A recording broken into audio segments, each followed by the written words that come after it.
When the United States entered Vietnam, it brought with it the most advanced military power the world had ever seen. Jet fighters controlled the skies.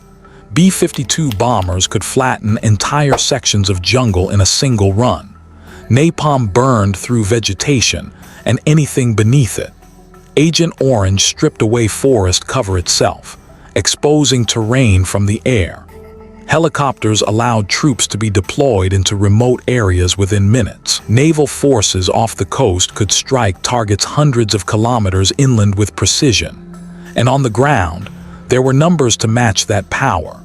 More than 500,000 troops, 500,000 soldiers, trained, equipped, and funded at a level no military force in history had ever achieved before.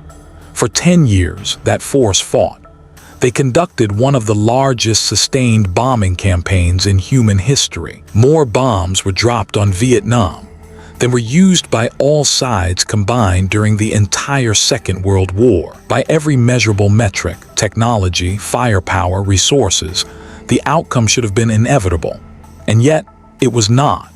The United States did not achieve victory, not because its weapons failed, not because its soldiers lacked discipline or courage, but because Vietnam exposed a limitation that no weapon system could overcome.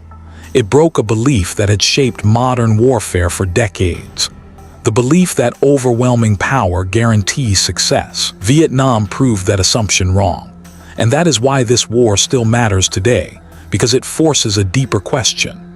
How does a smaller, less equipped nation defeat the most powerful military in the world? And more importantly, could it happen again? To understand the answer, you have to begin with something far more fundamental than weapons or tactics. You have to begin with geography. Look at Vietnam on a map. It does not look like a typical country. It is long and narrow, stretching along the eastern edge of Southeast Asia, like a curved line. From north to south, it extends over 1,600 kilometers. But at its narrowest point, it is barely 50 kilometers wide. This shape is not just a detail. It defines the war, because Vietnam has no single center of gravity.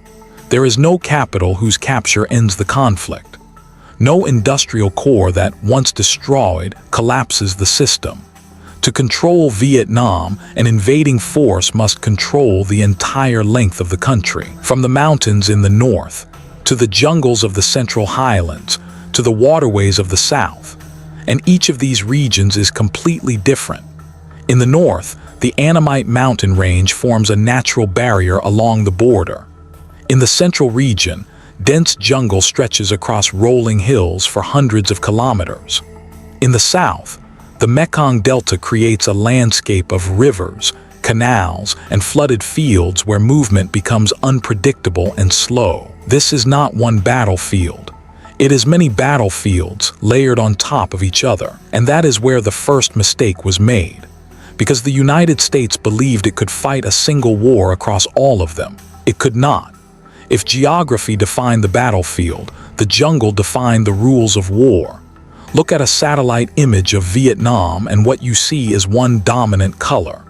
Green. Dense, layered, ancient jungle covering vast portions of the country.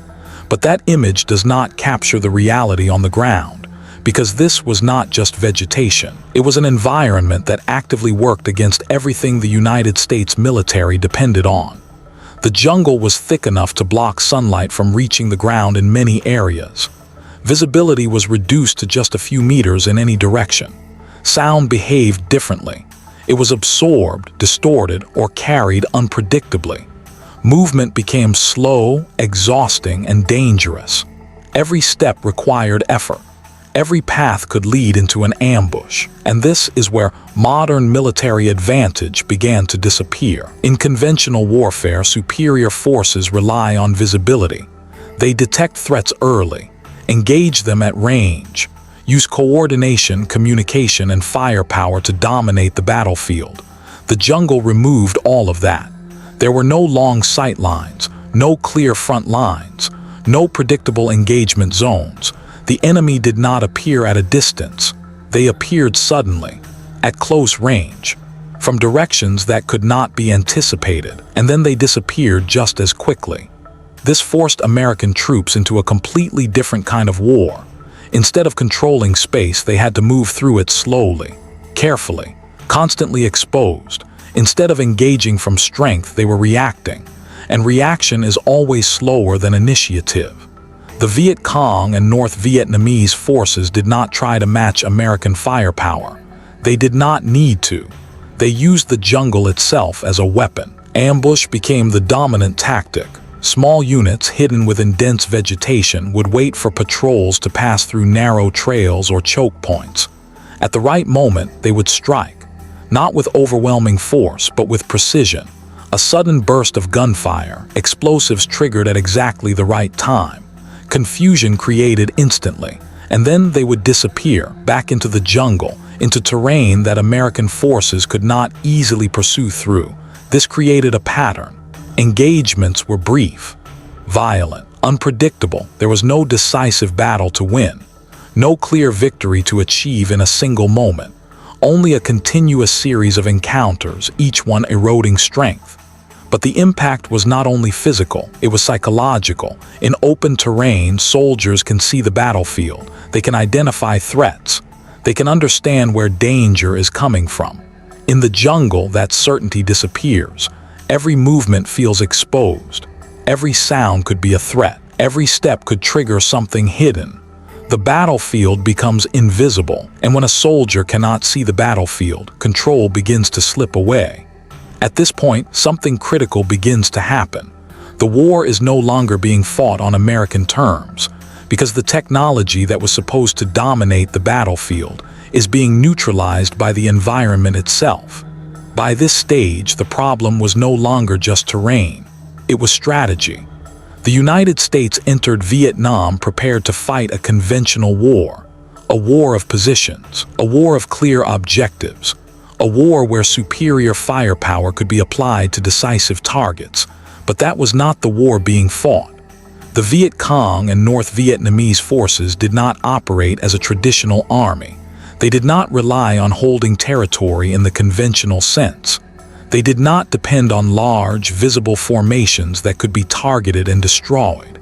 Instead, they adopted a completely different approach: guerrilla warfare, small units, decentralized command, local knowledge. They moved through villages, forests, and tunnel networks that were invisible to conventional forces.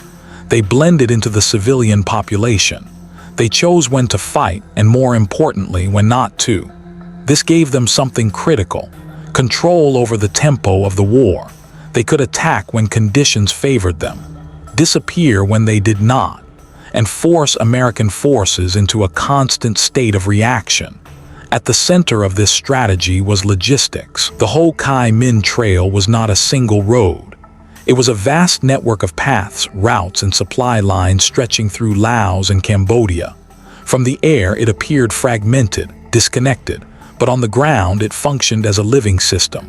Supplies moved continuously: weapons, food, reinforcements. When one route was destroyed, another took its place. Bombing campaigns targeted the trail relentlessly. Thousands of sorties, millions of tons of explosives, and yet it never stopped functioning. Because the system was not centralized, it could not be destroyed in a single strike. It adapted, expanded, repaired itself faster than it could be dismantled. This is where the imbalance becomes clear. American strategy relied on applying overwhelming force to eliminate the enemy's ability to fight. But the enemy's ability to fight did not depend on fixed infrastructure. It depended on persistence. As long as fighters could move, as long as supplies could flow, the war continued. Every bomb dropped destroyed something, but it did not end the system. Every operation cleared an area, but it could not hold it permanently. Because once American forces left, the enemy returned. This created another issue. How do you measure success in a war where territory does not define victory? The answer became body counts. Numbers of enemy combatants killed. But numbers can be misleading, because in a war of attrition, the side willing to endure longer has the advantage. And in Vietnam, endurance favored the defenders. They were fighting on their own land, with local support, with a strategy built around time. The United States was fighting far from home with limited political patience and a strategy that required visible progress. At this point, the outcome begins to take shape, not because one side is winning decisively, but because one side cannot lose quickly. By this point, the outcome of the war was no longer being decided on the battlefield. It was being decided over time, because the United States was fighting to win, but North Vietnam was fighting not to lose, and those are two very different objectives. For the United States, victory required measurable progress, territory secured, enemy forces destroyed, clear signs that the war was moving toward an end. For North Vietnam, none of those conditions were necessary. They did not need to defeat the United States in a decisive battle. They only needed to continue the fight. Every year the war continued, the balance shifted, not in firepower, but in will. The United States had superior technology, superior logistics, superior funding, but it also had limits, political limits, public opinion, time. As the war dragged on, those limits became more important than military capability.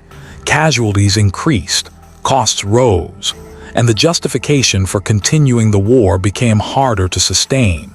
Meanwhile, North Vietnamese forces operated under a completely different set of conditions. They were fighting on their own land, with a population that, despite hardship, continued to support the war effort. Losses were heavy, but they were accepted as part of a longer struggle. This created an imbalance that could not be solved with weapons, because no amount of firepower can force an enemy to surrender if that enemy is willing to continue indefinitely. This is where the true turning point occurs, not in a single battle, not in a single operation, but in perception. The United States could win engagements. It could dominate individual battles. It could inflict massive losses, but it could not translate those victories into a final outcome, because the structure of the war itself prevented it. Each success was temporary. Each cleared area was eventually reoccupied. Each destroyed supply route was rebuilt. The war reset itself over and over again, and eventually the question changed. From how do we win? To, can this war be won at all? Vietnam revealed something that had not been fully understood before. Military power has limits. It is effective when the objectives are clear, when the battlefield is defined, when the enemy can be located and engaged directly. But when those conditions disappear, power alone is not enough. In Vietnam, the United States faced an enemy that did not fight on its terms, an environment that neutralized its advantages, and a conflict where time worked against it. This combination changed everything, because in the end, the war was not lost in a single moment. It was lost gradually, through a series of conditions that made victory impossible to achieve, even while battles were being won. And this is why Vietnam still matters today, because the lesson did not disappear with the war. It applies to any conflict where technology faces adaptability, where power faces persistence, where short-term dominance meets long-term resistance. And in those conditions, the outcome becomes predictable, not based on who is stronger, but on who can last longer. So what do you think? Did the United States lose Vietnam, or did Vietnam expose the limits of modern military power? And if a war like this were fought again today, would technology change the outcome, or would the result be exactly the same? Let me know your thoughts in the comments. And if you want more deep, cinematic historical breakdowns like this, make sure to subscribe and stay tuned for the next episode.